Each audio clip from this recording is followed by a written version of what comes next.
Büyük Vatan Soğuşu veterаны милиция полковнигі Мұнойыл Дәулетшін ешеген йұрт янында бүгін шын бәйрәм тонтанасы. Ветеран өзі балконнан күзәтә, күршілер, узып барушылар туктап тыңлый, қошылып жырлый, елый. Мұнойыл Дәулетшін армияға 1944 елына 17 яшы тулға шақыртыла. Башта 10 ай оқыталар, авиация полкын әләгә 1945 августында Япония белән сугышта катнаша. Май ахырындагы 95 тулачак. Бүген ветеранны Росгвардия белән берлектә җиңү волонтерлары, яшь армиячеләр хәрәкәт активистлары, Казанның 35-нче лицее укучылары тәбрикли. Мотор яталган бик жады.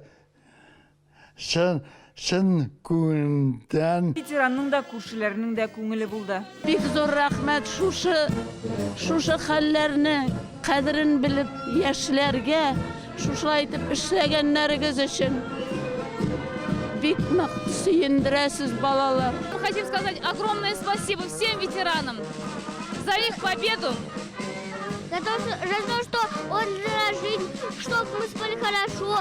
9 мая останется самым главным святым праздником. Бу йортта Ленинград камалышында булган Валентина Маркина яши, ул да котлаулар кабул итә. Сугыш башланганда әле сабый гына булган. Ленинград камалышында тисүлә әнисе 3 бала белән кала, эвакуация вакытында диалга төрелеп, ялгышлык белән башка йөк машинасында киткән бала чактан гына исән калган. Ачлык михнәте бу ханым йөрәгендә мәңгегә уйла. Для меня до сих пор хлеб самое ценное, самая дорогая еда. Минем өчен ипи иң кадерле, кыйммәтле ризык. Бер кайчан бер кисәгендә ташламадым. Балаларымны да шулай тәрбияләдем. Җиңү көне дә аның өчен төп бәйрәм. Жду, потому что для меня это... Чөнки ул минем өчен бәйрәм, күңел бәйрәме, табын кору түгел, сугыш биткән көн булганга шатлана торган бәйрәм. Бүген хатирәләр дә яңарар, сугыш җырларын ишеткәч, күңелләр дә тула.